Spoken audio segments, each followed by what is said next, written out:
ZoomerLife, health, wellness, and longevity from the world's brightest minds. It is ironic, isn't it, with all the information that's out there, and there's never been more, that there's also so much by way of perverting influences, which brings us to Dr. Mike Evans, and before I call him out here, watch this. Hi, I'm Dr. Mike Evans, and welcome to this visual lecture I'm calling 23 and a half hours. So I have a big interest in preventive medicine, which can mean a lot of things from, cancer screening to eating more fiber to having a good social network, and I mean that in the old sense of the word. Weighing less, drinking less, smoking less, controlling your blood pressure, cholesterol, and so on and so forth. So all of these things are incredibly important, and I wouldn't want you to minimize your efforts in any one category, but I want to know what comes first. What has the biggest impact? What has the biggest return on investment? What makes the biggest difference to your health? So I did my research, and I found an answer, at least for me, and it's tricky because, all these things are sort of overlapping. But I picked out this intervention, and because of its breadth, it worked for so many different health problems, and that's what I found so cool about it. So just to kind of walk you through a quick list. So this intervention in patients with knee arthritis who receive 1 hour of treatment 3 times a week reduced their rates of pain and disability by 47%. In older patients, it reduced progression to dementia and Alzheimer's by around 50%. For patients at high risk of diabetes and coupled with other lifestyle interventions, it reduced progression to frank diabetes by 58%. Postmenopausal woman who had 4 hours a week of the treatment had a 41% reduction in the risk of hip fracture. It reduced anxiety by 48% in a big meta-analysis. Patients suffering from depression, 30% were relieved with low dose, and that bumped to 47% as we increased the dose. Following over 10,000 Harvard alumni for over 12 years, those that had the intervention had a 23% lower risk of death than those who didn't get the treatment. It's the number one treatment of fatigue, and of course, the kind of outcome of choice, or my favorite outcome, is quality of life, which is really all of the above and really about making your life better. And this treatment has been shown over and over again to improve quality of life. So the question is, what's the medicine, and what is 23 and a half hours? So the medicine was exercise, mostly walking, so not triathlons. And let me just put it a different way. I think what I'm asking you to do is, if you think about your typical day, so there's 24 hours, and so you might spend most of your day, this varies obviously, but couch surfing, sitting at work, obviously sleeping. And what the evidence that I'm going to show you kind of tells me is the best thing you can do for your health is to spend half an hour being active, maybe an hour, and that if you can do that, you can realize all the benefits I've described in the previous slides. So let's just take a quick walk through some of the literature. So Stephen Blair, he's a professor at the Arnold School of Public Health at the University of South Carolina, and he looked at this in what's called the Aerobic Center Longitudinal Study, which followed over 50,000 men and women over time. And along the left side of this graph is something called attributable fractions, which is a kind of fancy word, but it's the estimate of the number of deaths in a population that would have been avoided if that specific risk factor had been erased. So, for example, turning a smoker into a non-smoker, or a couch potato into a daily walker. And along the bottom is the typical risk factors. You can see the hypertension is incredibly important, and so on and so forth. But the one that kind of applied the most risk was this sort of mysterious CRF, which is cardiorespiratory fitness, which is really low fitness. So low fitness was the strongest predictor of death. And this is important. That most of the trials we see, to be honest, are funded by pharma or other companies because they've got a drug for hypertension or high cholesterol or diabetes. And we rarely see fitness thrown into the mix. And so it's nice to see a trial that's not so siloed. Blair's work is interesting. He also did another trial looking at obesity. What he found was, sort of two things. One is obesity and no exercise. That's a very bad combination, and that's where we saw many of the negative consequences of obesity from a health point of view. But if the obese person was active, even if they didn't have the weight loss, but were just active and obese, that was much, much better, and that the exercise ameliorated much of the negative consequences of obesity. So if exercise is a medicine, what's a dose? So when I think of dose, I think of how long, how often, and how intense. I'm going to give you a slightly mixed message, but essentially more activity is better. But I must say the rate of return seems to decline after 20 or 30 minutes a day. So if you're being active less than 150 minutes a week, or more if you're a kid, an hour a day if you're a kid, my flag goes up in the clinic. So my personal take on this is that the literature draws a very broad brush, and so we see big differences when somebody goes from not doing anything to doing something, and after that the return is more granular. So if we took the Nurses' Health Study, women who went from zero activity to just 1 hour a week reduced their heart disease rates by almost half. So you can break it down, so it can be 10 minutes, 10 minutes, 10 minutes if you want to do 30 minutes of exercise, so it can be broken into 3. Higher intensity, it looks like it's equivalent to less time with lower intensity. But I think obviously the clinical pearl is mostly thinking about your style and habits and your personal cues. So if you're only going to do it if it's pre-booked with friends, I have couples that take a half-hour walk every morning or evening to organize their life. A dog is a great walking coach. The data is showing 67% of dog walkers achieve the 150 minutes a week just with the dog walking. And finally, of course, your commute, getting off stop early, taking the stairs, and so on and so forth. So thinking about that, I'm just going to walk you through some quick slices of the literature. The first one comes from Japan. In the 90s, Japan required all employers to conduct annual health screenings for their employees. And so a large gas company in Japan called Osaka used this to answer a great question. So if people's walk to work was longer, did that reduce their chance of serious health problems? So in this example, high blood pressure. And what they found is under 10-minute walk, no difference. 11 to 20-minute walk, 12% reduction in rates of high blood pressure or hypertension. And over 21-minute walk, a 29% decrease in rates of high blood pressure. So the authors calculated that for every increase of 10 minutes in your walk to work, there was a 12% reduction in the likelihood of getting high blood pressure.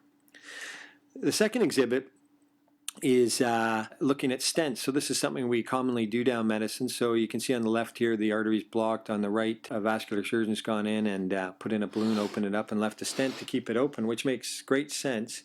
So a German researcher named Rainer Hambrecht looked at this with about 100 cardiac patients. He got half the group to exercise, and by that I mean 20 minutes a day on an exercise bicycle, and then once weekly 60-minute aerobics class. And the other half got the high-tech stent and just their sort of normal activity. And after 1 year, 88% of the exercises were event-free compared to 70% of the people that got a stent.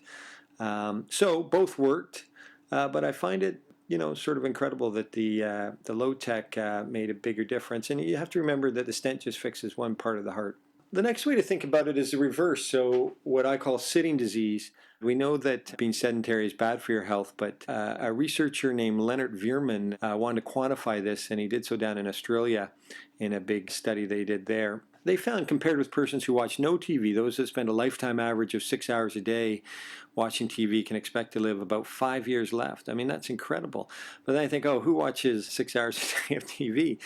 And it turns out the average adult in the USA spends about 5 hours a day watching TV or screens. So I find this fascinating that we never think of the TV as something that's bad for our health, but clearly it's as powerful as many other risk factors for chronic disease.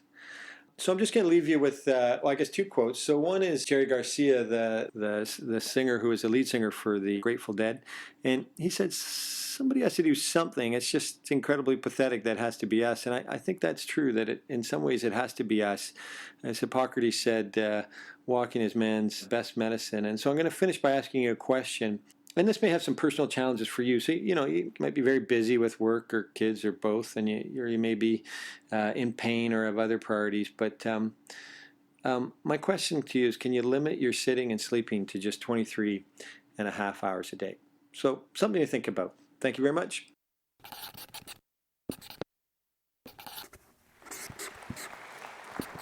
I think it's highly unusual and very, very cool that Dr. Mike Evans has chosen to fuse his own work and the work of other clinicians with the so-called creatives, that is, the illustrators, designers, and filmmakers that make a video like that. And he does that because he says most people are visual learners. Dr. Mike Evans. Thank you. Thanks for having me. I just wanted to clarify right from the get-go, so that I had all the kids on my hockey team convinced that I was actually doing the drawing. And then, you know, on the web, there's all this sort of social interaction. So people going back and forth saying there, and the final analysis was there's no way a doctor could print that clearly. It can't be him. So thanks very much for having me. I'm going to talk about two what we call disruptive innovations. And so when we think of disruptive innovations, we think of sort of a technology coming in and totally changing the playing field. And so that's my first story. The second disruptive innovation is the opposite. It's low tech and maybe even anti-technology, and that's going to be more about you. So just a word before we get going. So as Moses said, I'm a physician. I'm an academic family physician. I practice St. Michael's Hospital here. I spent a lot of time, like many of you have in the past, driving kids to hockey. One of my kids plays for Wendell Clark, so I'm the water boy on the team. And then most of what I do now is, beyond seeing patients and teaching, is I run a lab. And you know, most doctors run labs with microscopes and all that kind of stuff. But my lab brings together filmmakers, illustrators, social media people, business people, and we kind of crunch them together with the clinicians and researchers, and we make things. And we embed them in the clinic, we embed them in media, we hope to embed them in your homes and mobiles, and we kind of research that, what works, what doesn't. So, and I think, you know, a lot of my work is around sort of patient education, and you know, I think right now it's a great opportunity, because basically when you go see your doctor, you walk out with this sort of 1970s pamphlet that didn't answer the questions that you actually have. And I think a lot of us say to ourselves, wow, that's not chicken. And I think a big part of that is because we give a kind of one-size-fits-all solution. So the person in the middle of this photograph is a kind of amalgamation of the people all around. And I think we create patient education resources for that person in the middle. But if you think about, you know, even if you just look at the four people on the bottom, they have totally different ways of knowing, different literacy levels, different cultures, different ways of understanding, and certainly different levers for change. And that's the big game in my office, is change. And so we have to create much more of a custom solution. Buffet is probably the wrong word to use in healthcare, but I think we need to create a better buffet so that people can kind of pull down what works for them and what doesn't. So in my clinic, I spend a lot of time thinking, what is this, viral or is this bacterial? This is me looking into my youngest son's mouth. It's actually funny, I was looking at this slide last night, and we both have lots of freckles. And I worked for Mother Teresa in Calcutta for quite a while in Calcutta, and I worked in their leprosarium. And there was guys there with no nose and no ears and missing half his fingers. And he came up and looked at my skin, and he goes, and looks at the freckles and looks at me with all the empathy in the world and goes, is it curable? And it just goes to show health is relative. You know, he was feeling like, oh, well, this guy has to go through his whole life with this stuff on his skin. So I told him in my country is a sign of great beauty, which I tell my son as well. But what we do in my design lab is we think, how can we make this more infectious? So not everything's going to go viral. A lot of it's bacterial. But how can we make it more infectious? How can we engage peer-to-peer healthcare? How can we get you to send it to your friend? And the way we do that, so a lot of us in medicine focus, we tell you the obvious. So avoid pouring on crotch area. Or en français, ne pourrez pas dans l'area de ooh la la. And I spent a lot of my life giving patients data. And what I've come to understand is that stories trump data. Relationships trump stories. So when you give something, you know, it could be me to a patient, but it could be a father to a son, or a daughter to a mother, or a friend to a friend. And I think in a lot of ways, individuals trump organizations. So we were in our lab, we're thinking, okay, what's the thing out there? And obviously one of the big things is YouTube. So if you looked at the 3 big American stations broadcasting 24/7 for the last 60 years, they still wouldn't have uploaded as much content that's uploaded on YouTube every 30 days. Like, it's this incredible machine. We sat in a lab and created what you saw. I had no idea. I had an illustrator who done a great job. So we put it online. I was at a hockey rink. We had 340 views in the first week, and then on the Friday we had 17,000 views. And now it's probably got about 4.7 million views, and we loaded it less than a year. Whenever I get kind of proud of it, there's JWoww here who highlights a certain part of her body in all her screenshots, and she's got like 10 $1 million views. So just when you think you're great, my brother goes, yeah, I clicked on JWoww before I clicked on you. But it really is incredible. So we've had, it's been shown in Scottish Parliament. It's been sent to every person in the Scottish government. We've had Fitness Chain that had 1 million people on their list, send it to all of them individually. It's been translated to 6 languages. It got translated to Arabic by a public health doctor in Riyadh, and it had almost 1 million views in a week. It was the 4th most watched thing in all of YouTube. And it took us about $150 to change the sound file.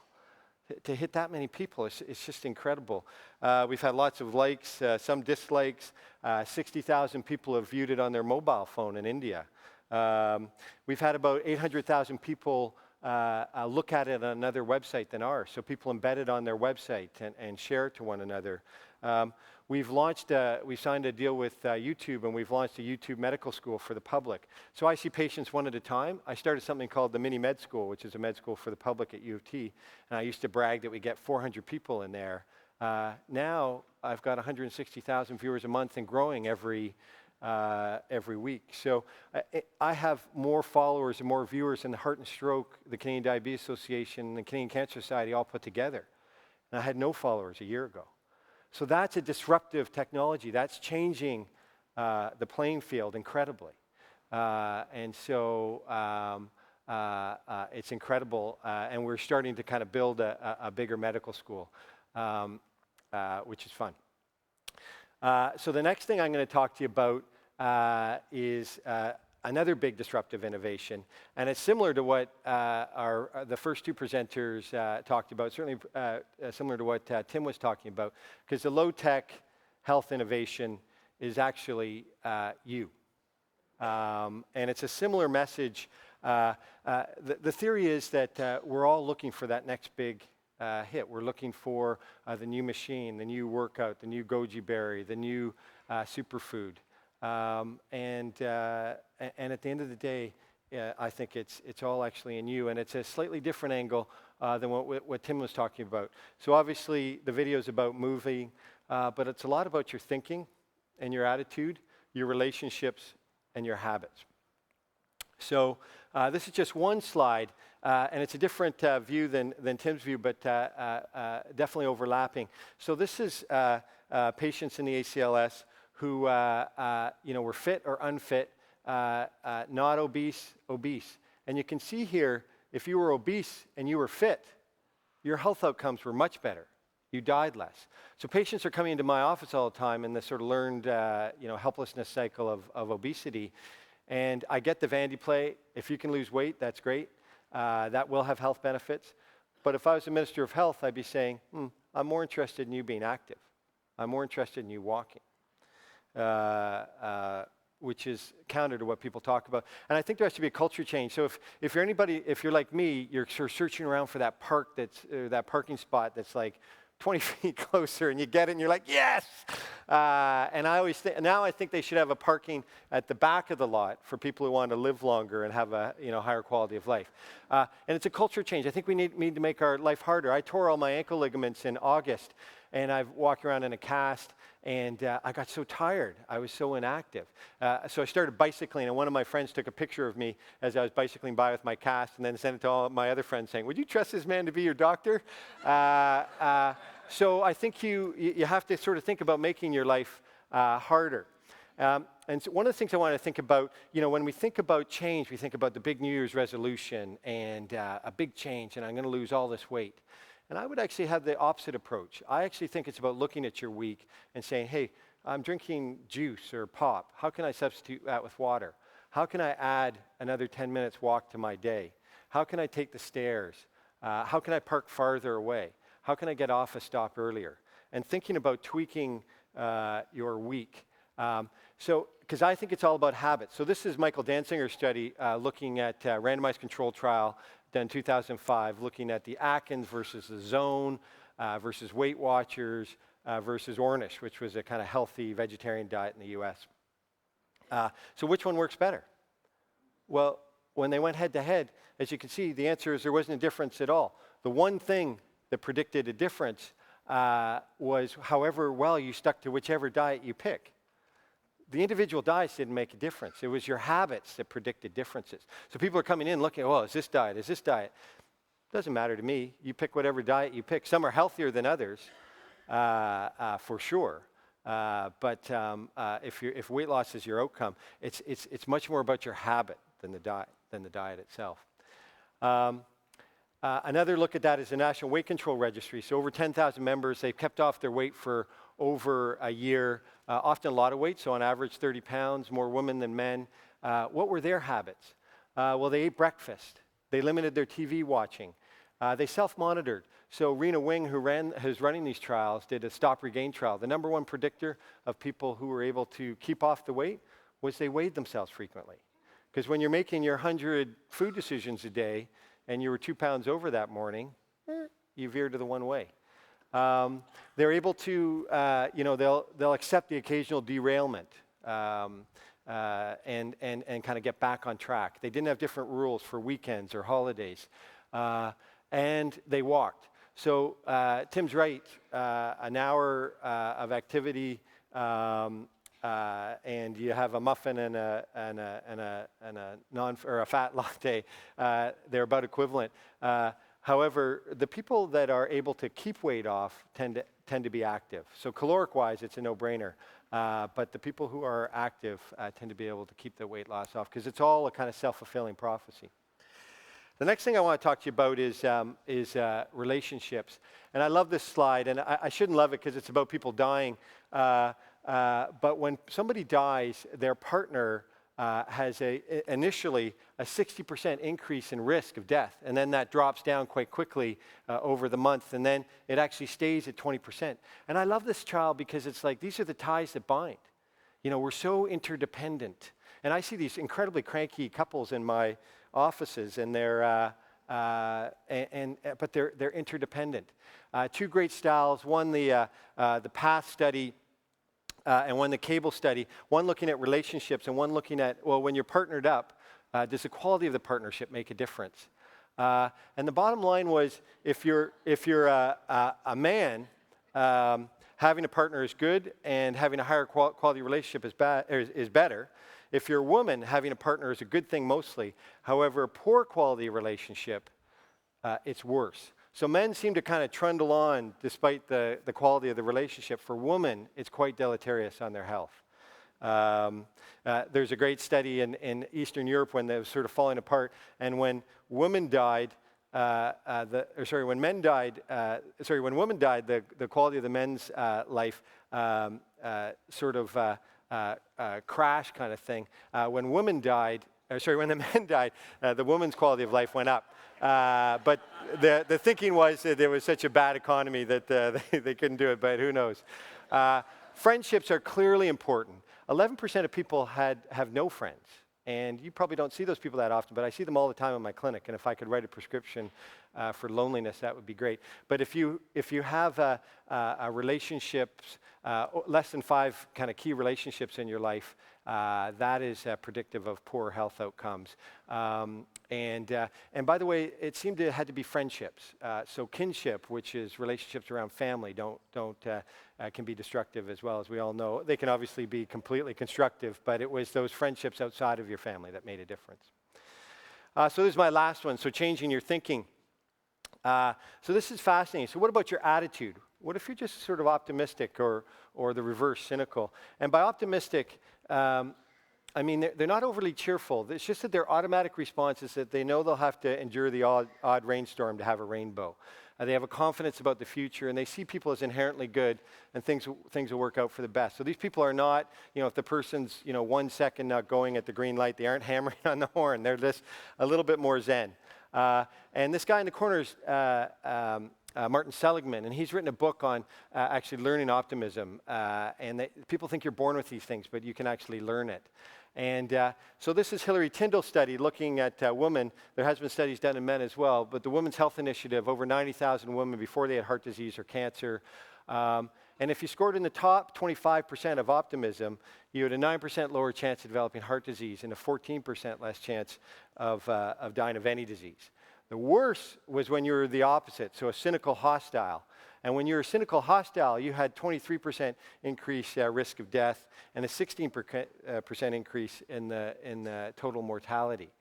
I'm just going to skip this slide, but the same's true about your thinking. So this is a trial done with patients who learned how to do cognitive behavioral therapy and reframe their thoughts, who had heart attacks, had a catheterization or some other big cardiac procedure, randomized to normal care versus just changing their thinking.